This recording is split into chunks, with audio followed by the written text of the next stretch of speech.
ఈ రోజు మా ఊర్లో కావిడ ఈ రోజు లాస్ట్ రోజు కదా ఆడి మాసము అందుకని అయితే ఈ రోజు మా ఊర్లో కావిడ ఎత్తుతున్నారు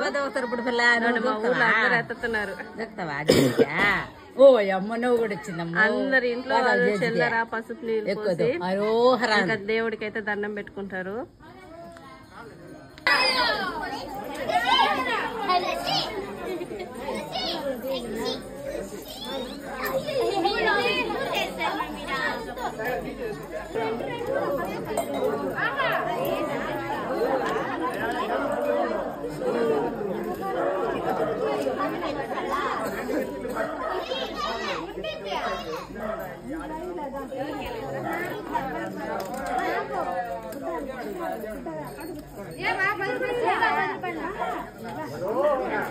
పిల్లకాయలు పోనీ